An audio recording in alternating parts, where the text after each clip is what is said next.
What's up, tribe? How you guys doing? Go ahead and hit that subscribe button, and I hope you like this video. This is going to be your review for the Real Housewives of New Jersey season 14 finale. Thank you, Jesus. So we start this episode off. We have Aaron and Uber going out having a day. You know, they went bumper cars and they actually had a really good time. And you know, Uber was like, "This is the Aaron that I love. Like, not the Aaron that was in Anguilla, but this is the Aaron that I love." Now, I still maintain that, child, all Aaron did was have your phone for 45 minutes. It was not that serious. Like, she did not do nothing that deep, but we're not going back down that road. Then they got to talking about what happened that night with Jessel, and she was like, Uber was telling Aaron, well, you did kind of give Pavitt, Jessel's husband, a hard time. And she was like, well, I mean, I just feel like that was really weird what he was saying. He said that he likes the fact that Jessel lets him do whatever he wants, and Uber was like, that's not what he said. And see, Sai and Aaron both get caught in this episode playing word games. Pavitt did not say, she lets me do what I want. What he said was, I love the fact that she allows me to be myself and enjoy the things that I enjoy doing.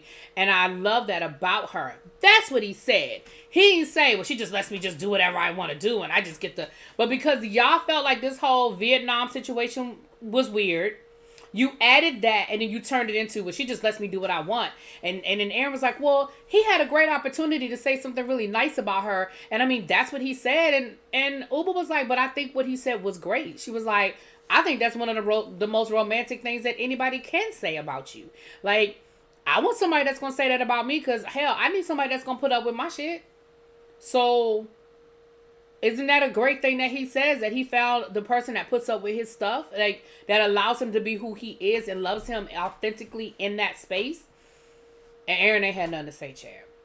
Now, later on in the episode, they get caught up again with this whole Vietnam lie thing where Sai tried to say, well, you said that, you said he had a ticket and he was going to Vietnam. And then later on when we were at Swingers, you were like, he didn't even have a ticket yet. And they had to clear that up and was like, that's not what we said. I never said he never had a ticket. I said he had to wait. He has the ticket, but it's an open date. And he has to wait for the date to be available. He was trying to go on February the 9th. It wasn't available. He had to wait until another date opened up. I never said he didn't have a ticket. So then Aaron was like, okay, well, I mean, that's just semantics. No, it's not semantics because you're literally trying to say that this woman lied about her husband going to Vietnam. And they're explaining to you that I didn't lie. Maybe I spoke a little prematurely and said that he actually was leaving on this date. Come to find out that date wasn't available. When you have an open ticket, that's what it means. It's open. It's like somebody flying standby saying, yeah, I'm going to Atlanta on Friday. Well, you don't actually have a ticket. You have a standby ticket and you didn't get on the plane. So you were standing by as the plane was taking off. And shout out to Freddie, different world. But anyway, it's not a lie. Maybe premature. So, but they were trying to make it seem like Jessel has just lied about so much. Because again, I still think they convinced that Jessel got this rich uncle that she's lying about. But again, never heard her say that. So then we see Brynn and Sai. Brynn has decided where she's going to buy the tree for her grandmother in her grandmother's memory in Central Park. She said that, you know, her grandmother absolutely...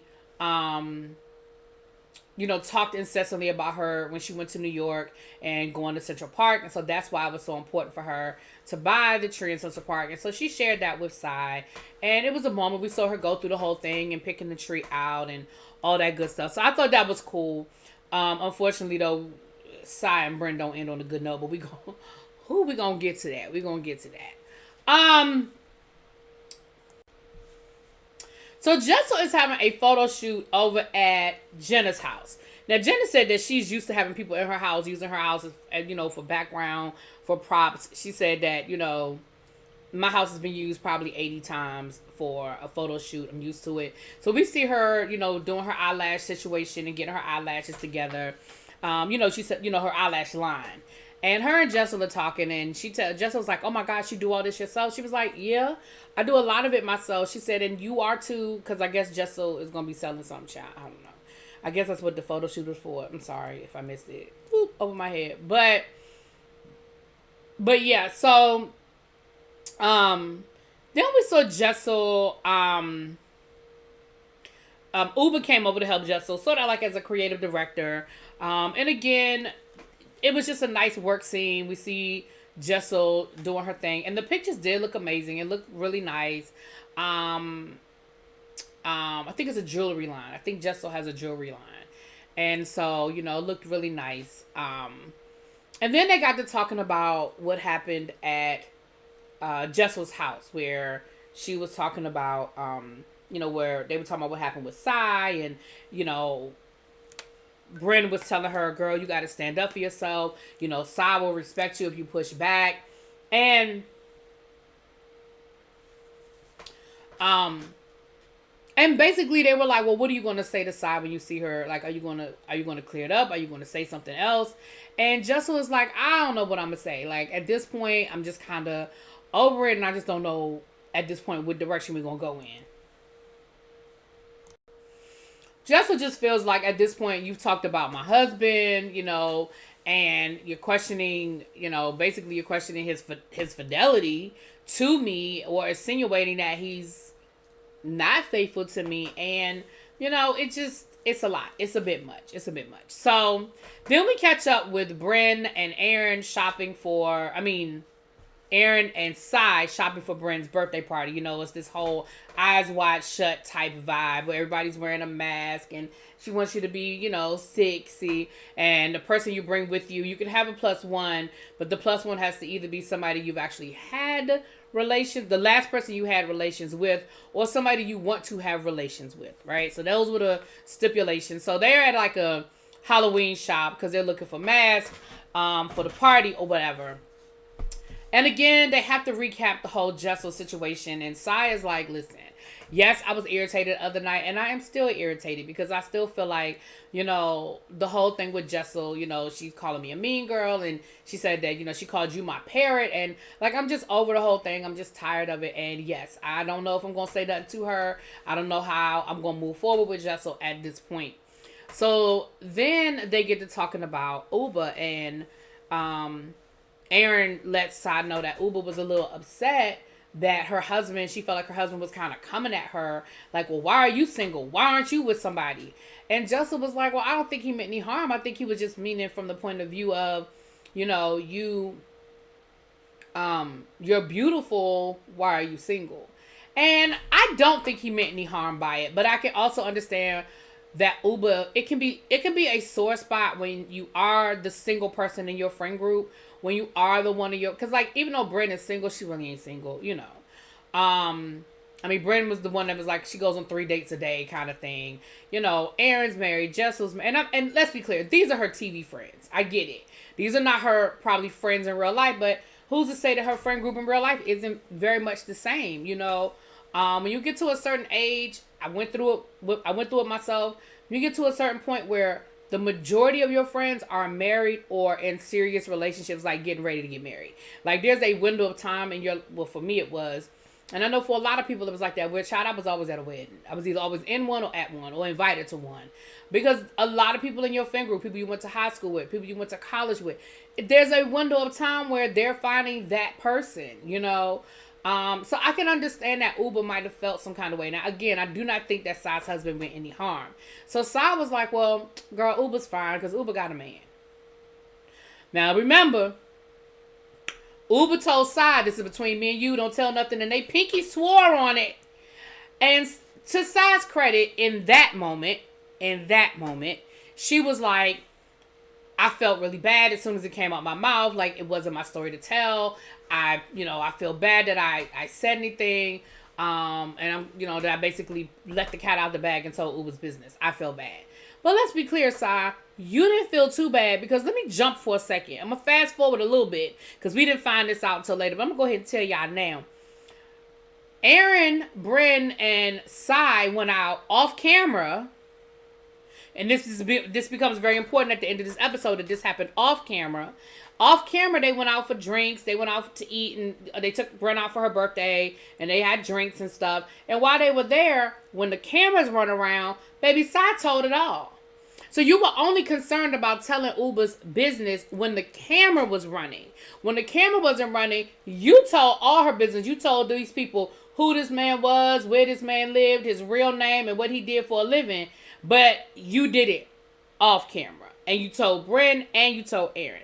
If you really felt bad about spilling the beans, then you would have left it at that and you wouldn't have taken it any further. Let's be clear.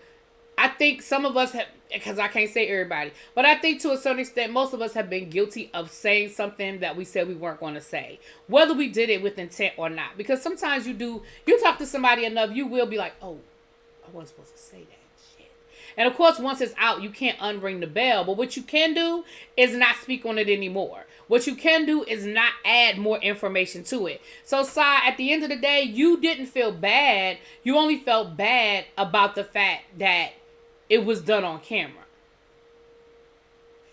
And we're going to get to that. So then we see everybody getting ready for the party. Jen's son is helping her get dressed, and he is over Jen. Okay, he is not feeling none of her options. Okay, we see Aaron cutting her husband's hair, and her husband basically telling her, act right tonight. Okay, we're not doing a drama. Okay, act like you got some sense tonight. All right. We see Uber talking to her sister, I think it was, while she's getting ready. But everybody's getting ready for the party. Jessel is talking to her husband, and they're basically saying, listen, how we going to handle it? Like, what are we going to do? We got to go in there like a united front. You know how they like to play. And, you know, again, Jessel is like, listen, at this point, I just don't know what I'm going to say or what I'm going to do. I'm just over it. I'm tired of my relationship, my marriage, my decisions being fodder for the group. Like, I'm tired of what I've decided to do be the decision for the group.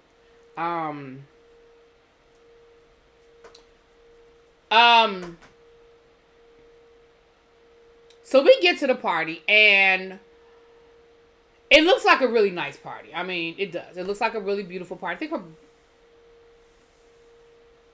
think her brother was there. Sai shows up with her husband. Now, Jenna shows up with the woman. And Brenda's like, wait a minute. Because remember, the rules were either this is the last person you slept with or somebody you want to sleep with. Now, we fast forward to present day. Jenna is in a whole new relationship, and I'm happy for her. So we saw that. Then we saw, Jessel shows up with her. Everybody shows up, child. You know how this goes. They all show up. They're mixing and they're mingling. Everybody looks beautiful, all that good stuff. Bryn is flirting with Jenna again. Sai's husband apologizes to Uber, and he's like, listen, I didn't mean to make you feel any kind of way. I apologize. I really, I really was just saying, like, a beautiful woman like you, why are you single?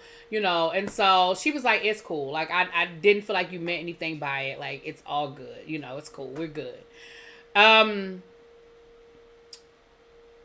We see Sai and Jessel have it out again, and I don't care.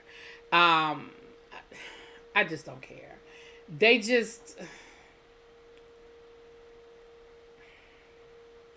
I just don't care. I just feel like they're arguing over the same thing over and over again. Ultimately, in my opinion, I just think Sai is just... And I really got mad at Jessel because I felt like Jessel folded. Because they had this whole blow up. The guys walked away. The guys were like, listen... We're done. We're over it. Like, the guys,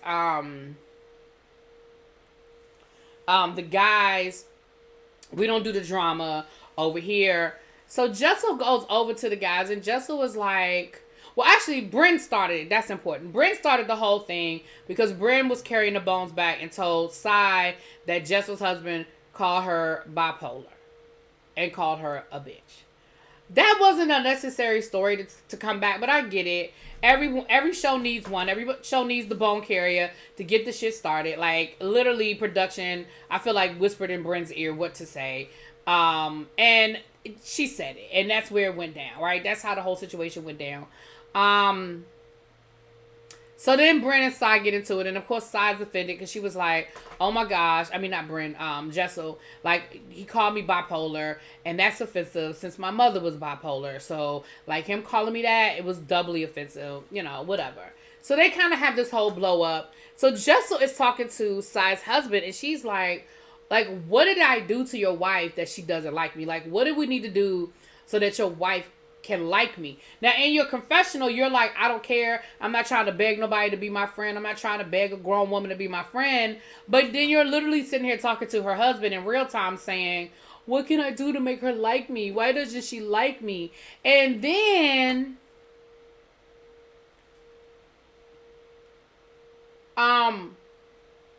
I felt like you folded because Sai's husband was like, well, she just wants you to be real with her. She just wants you to open up more. You know, that's the only thing she's ever said to me about you is that you won't open up, and she wants to get to know the real you. Jessel, you were supposed to say, this is who I am. So then that means she just doesn't like who I am. Like, this is me. This is who I am. No, what you said was, well, it really is just hard for me to open up. And, you know, I really try. I don't know what it is. And I just have a hard time opening up to people. So I feel like you just totally folded. Because what you were supposed to say was, well, this is who I am. Love it or leave it. When I do open up to her, she tells me I'm lying. When I do try to tell her something about me, it's not good enough. You know, excuse me. I tried to tell her about my lineage and she got mad. But I told her that my family was born in Kenya. And I'm just trying to give her my little family history. She got mad when I told her that I left my home to pursue my dreams in New York and live with my uncle. She thought I was lying about that. That's what you were supposed to say, Jessel. You weren't supposed to be like, well, it's just hard for me to open up. No, you were supposed to say, but I have opened up. It's not good enough for her. First of all, you shouldn't have went over to her husband because that you don't bring the husband into it. But because he engaged in the conversation, that was what you were supposed to say. So then Sai comes over while they're talking, and to her credit, she kept talking. But again, I felt like what you said, it let Sai off the hook. Because it made it seem like Sai's complaint was legit. And it wasn't, in my opinion. So then they kind of all kumbaya. It's like, well, you know, I do hate you some of the time, but I love you some of the time. And I really want us to just, you know, move forward. Can we just move forward? So next thing you know, they made up. They're laughing and joking, I guess. But then Sai and Aaron had this whole parrot skit thing that they had planned where Aaron dressed up like a parrot and she was going to be Sai's parrot. They did it. It was funny. Everybody laughed. And it really did break the tension. And I thought it was cool, right?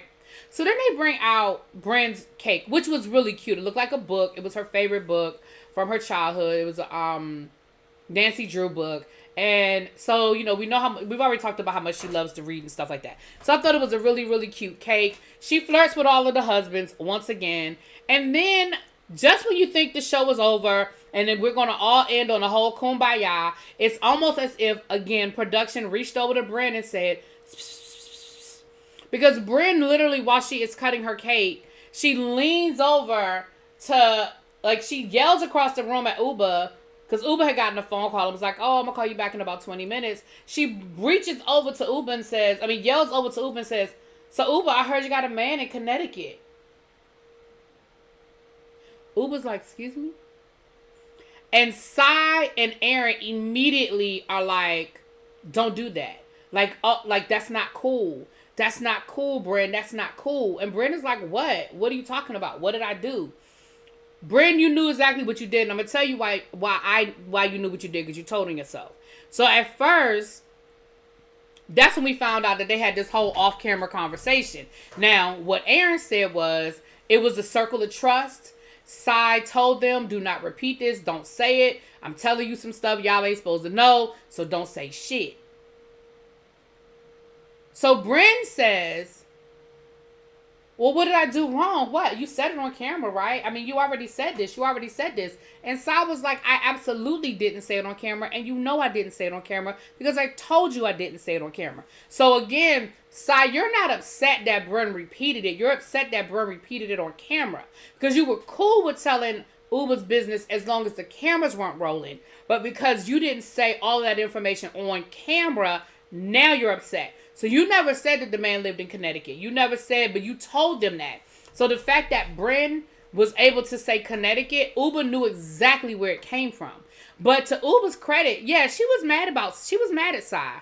But she was more irritated that Bryn would take that information and sort of use it as ammunition and throw it at her in that moment. Because it really came out of nowhere. Like, they weren't talking about Uba's relationship. They weren't talking about Uba dating. Like, they weren't saying anything about anything dealing with Uba. So it totally came out of nowhere. And it was unnecessary.